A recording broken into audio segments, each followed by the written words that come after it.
Hello friends, trader stock के अपने इस एपिसोड में आप सभी का स्वागत है। डिस्कस करते हैं निफ्टी, बैंक निफ्टी और स्टॉक्स के बारे में कि आखिर मार्केट में क्या हो रहा है और आगे आने वाले समय में क्या क्या पॉसिबिलिटी हमें यहाँ से देखने को मिल सकती है।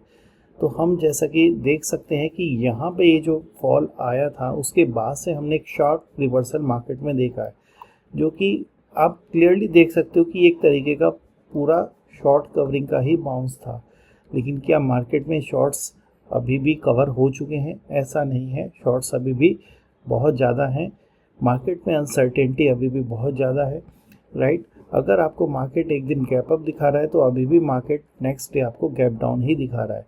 तो लास्ट 3 ट्रेडिंग डेज से अगर हम लोग यहाँ पे देखें तो 1 2 3 मार्केट यहाँ पे आपको एक प्रेशर में ही दिखाई दे रहा है, यानी कि डाउन साइड ही दिखा रहा है। व्हाट नेक्स्ट, अब आगे क्या? देखिए इम्पॉर्टेंट क्या है हमारे लिए यहाँ से, आपने अगर इस जोन को देखा हो, जैसा कि हमने अपने लास्ट ट्रेडर टॉक में भी डिस्कस किया था कि एक मेजर रेजिस्टेंस होने वाला है ये, और इसी जोन में जा कर के यहाँ से प्राइस एक्शन हमें दिखा रहा है कि रिवर्सल यहाँ से आया है, राइट। और टॉप से अगर हम लोग देखें तो अब तक कितना हमें यहाँ से रिवर्सल देखने को मिला है, तो बहुत इंपॉर्टेंट है। फिबोनाची टूल का यूज़ कीजिए, राइट। 50% से लेकर 62% के इन बिटवीन यहाँ पे आपको रिवर्सल देखने को मिला है, राइट। व्हाट नेक्स्ट, प्राइस अब एक और सपोर्ट लेवल के पास में है।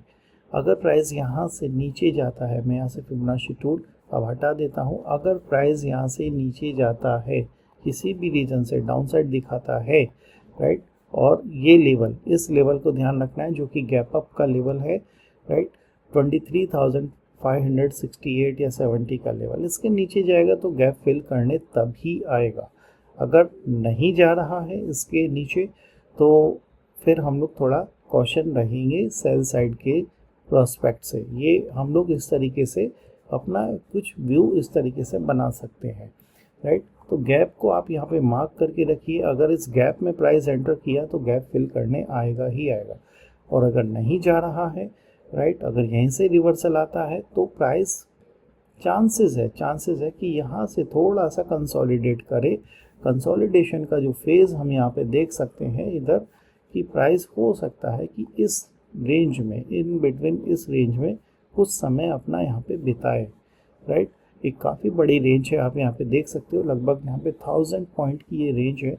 इन बिटवीन प्राइस यहाँ पे कुछ टाइम पास कर सकता है, और फिर हमें फर्दर मूवमेंट कब दिखाई देगा?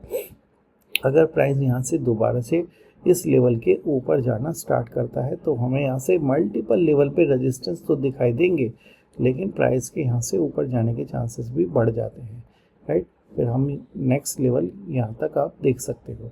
तो प्राइस एक्शन क्या बता रहा है? यही बता रहा है कि मार्केट में पैनिक पहले के कंपेयर में अब कम हो चुका है, लेकिन पैनिक ख़त्म नहीं हुआ है। अभी भी जैसे ही कोई भी नेगेटिव न्यूज़ इस वॉर को लेके या स्ट्रेट ऑफ हॉर्मोज को लेकर के आती है तो मार्केट वहाँ से रिएक्ट अभी भी कर रहा है, क्योंकि ऑयल बहुत सेंसिटिव हो जाता है किसी भी कंट्री के लिए, पूरे वर्ल्ड के लिए, अगर ऑयल की सप्लाई यहाँ से किसी भी तरीके से रिस्ट्रिक्ट होती है, राइट। तो इस तरीके से हम यहाँ पे निफ्टी के प्राइस एक्शन को देख सकते हैं कि आने वाले समय में हमें किस तरीके से इसको प्ले आउट करना चाहिए। साथ ही साथ हम देख सकते हैं कि डाउ जोन्स यहाँ पे एक शार्प रिवर्सल हमें यहाँ पे दिखाया है, और अभी 78% का ये जो रिट्रेसमेंट का लेवल था, प्राइस इसके ऊपर सस्टेन नहीं कर रहा है, जा तो रहा है बट सस्टेन नहीं कर रहा है। तो क्या एक करेक्शन छोटा मोटा डाउ जोन्स दिखा सकता है? पॉसिबल है, दिखा सकता है, ऐसा कुछ नहीं है। बट अगर यहाँ से सपोर्ट यूएस मार्केट को बहुत शार्प मिला है तो वो यहाँ से मिला है नैस्डैक से। नैस्डैक के अंदर आप देख सकते हो किस तरीके से आप यहाँ पे एक शार्प रिवर्सल नैस्डैक के अंदर यहाँ पे देख रहे हो, राइट। तो नैस्डैक का ये जो रिवर्सल है, वहीं अगर आप यहाँ पे निफ्टी आईटी के इंडेक्स को देखो तो टोटल अपोजिट आपको दिखाई देगा। जहाँ नैस्डैक अपने लाइफ टाइम हाई की तरफ है, वहीं निफ्टी आईटी यानी अपने यहाँ आईटी इंडेक्स जो है वो फिर से अपने जो मिनिमम पॉइंट है, जो लोवेस्ट पॉइंट है, उसके काफ़ी नज़दीक दोबारा से आया है, और लास्ट ट्रेडिंग डेज में तो काफ़ी बड़ी कैंडल यहाँ पे बनाया है। तो क्या ये पैनिक कैंडल हो सकती है?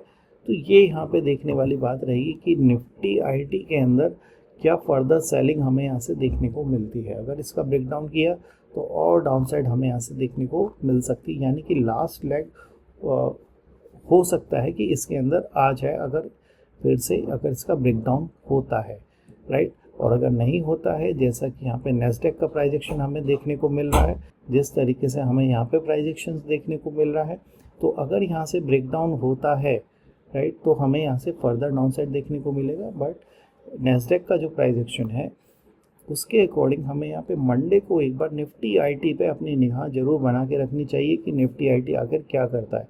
देखिए ओवरऑल अभी मार्केट के अंदर जो डायरेक्शन जो दे रहे हैं सेक्टर्स वो कौन कौन से हैं, वो यहाँ पे आईटी है, वो यहाँ पे मेटल्स हैं, राइट, वो यहाँ पे बैंकिंग सेक्टर है। अगर आप यहाँ पे निफ्टी बैंक के चार्ट को भी देखेंगे तो as compare to Nifty bank का चार्ट अभी भी यहाँ पे स्ट्रेंथ ही शो कर रहा है, राइट।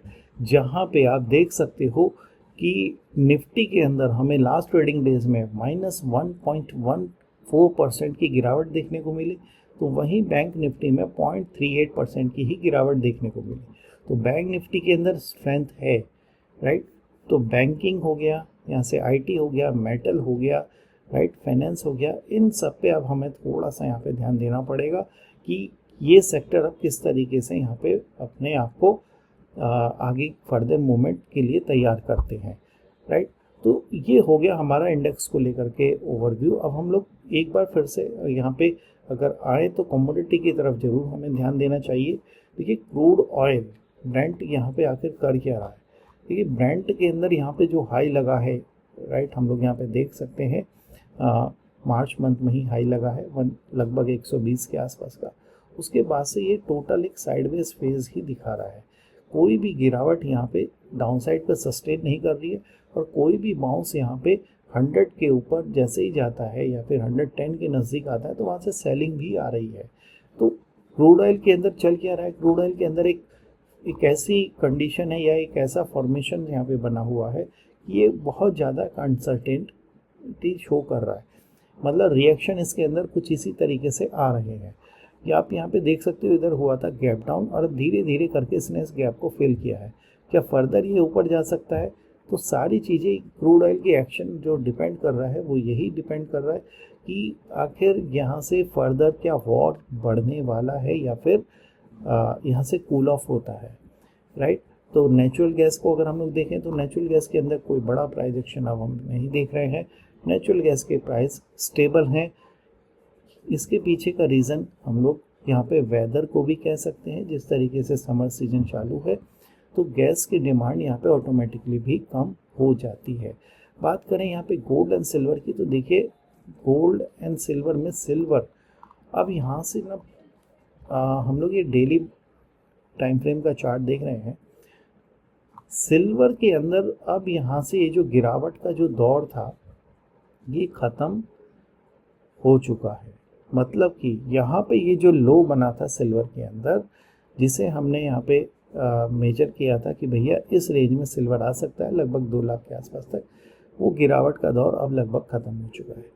फिलहाल क्या सिल्वर यहाँ से एक साइडवेज एक्शन दिखा रहा है? जी हाँ, जब तक ये यहाँ पे इस रेंज के अंदर है, इस रेंज के अंदर है, तब तक ये एक साइडवेज एक्शन ही है। लेकिन बायस्ड अब हम लोग कैसे रखेंगे अपने आप को? अपना जो बायस्ड है वो यहाँ पे लिटिल बिट अब हम लोग पॉजिटिव ही रहेंगे। यहाँ से सिल्वर दोबारा से मैं कोई ऐसे ब्लाइंडली लेवल्स नहीं दूंगा, लेकिन यहाँ से एक काफ़ी अच्छे स्ट्रेंथ के लिए सिल्वर यहाँ से तैयार हो रहा है। एक काफ़ी अच्छे एक पॉजिटिव मोमेंट के लिए सिल्वर तैयार होते हुए दिखाई दे रहा है, राइट। तो बी रेडी, इस वीक और आने वाले दिनों में सिल्वर के अंदर हमें काफ़ी कुछ अपॉर्चुनिटी यहाँ से देखने को मिल सकती है। बात करेंगे गोल्ड की तो यस, ऐसा ही कुछ हमें गोल्ड के अंदर भी दिख सकता है। As compare to silver gold यहाँ से थोड़ा सा और साइडवेज एक्शन में ही है, लेकिन चांसेस यहाँ से इसके भी बन रहे हैं कि ये भी अब हमें यहाँ से फर्दर मूवमेंट दिखाने को तैयार हो रहा है। बात करें डॉलर इंडेक्स की, देखिए डॉलर इंडेक्स 100 के नीचे रहना हम सभी के लिए एक अच्छी खबर है। इसको और नीचे आना चाहिए। जितना नीचे ये आता है मार्केट के अंदर जो पैनिक की कंडीशन है वो शो करता है कि ये अब ईज़ हो रही है, हल्की हो रही है। और इसी तरीके से यूएसडी INR जिस तरीके से अपनी करेंसी के अंदर जो स्ट्रेंथ आ रही थी, राइट, अब यहाँ से फिर से एक स्ट्रेंथ शो किया है, लेकिन अब हमें यहाँ से लग रहा है कि दोबारा से एक नया हाई शायद अब यूएसडी INR के अंदर ना बने। देखिए मैंने वर्ड यूज़ किया शायद, बिकॉज क्योंकि जिस तरीके की जियोपॉलिटिक्स की सिचुएशन है, अगर वो चेंज होती है तो फिर तो ये किसी भी लेवल तक और ऊपर जा सकता है। बट फिलहाल ये जिस तरह से प्राइजेक्शन दिखा रहा है, चांसेस यहाँ से यही बनते हैं कि जैसे जैसे डॉलर अब यहाँ से वीक होता है, हमें हमारी करेंसी के अंदर स्ट्रेंथ बनती हुई दिखाई देगी, राइट। तो ओवरऑल मार्केट का सिनारियो हमने समझ लिया है कैसा। निफ्टी, बैंक निफ्टी यहाँ से आपको फर्दर किस तरीके से मूव दिखा सकते हैं, और साथ ही साथ वो कौन कौन से सेक्टर हैं जिन पे अब हमें यहाँ से निगाह रखनी है। गोल्ड, सिल्वर, क्रूड ऑयल हो गया, नेचुरल गैस हो गया, even dollar index and USD INR में भी अब हमें किस तरीके से अपने प्लान को बना के रखना है, किस तरीके से आने वाले समय में हमें इनके अंदर प्राइजेक्शन दिखाई देगा, ये भी अब हमने समझ लिया है। तो मिलते हैं फिर नेक्स्ट ट्रेडर टॉक्स में। और हाँ, अगर आपको ये ट्रेडर टॉक्स पसंद आ रहा है तो कमेंट भी कीजिए ज़रूर, और लाइक कीजिए और शेयर भी कीजिए अपने फैमिली मेम्बर्स और अपने फ्रेंड्स को भी, राइट। तो मिलते हैं नेक्स्ट एपिसोड में, तब तक के लिए थैंक यू।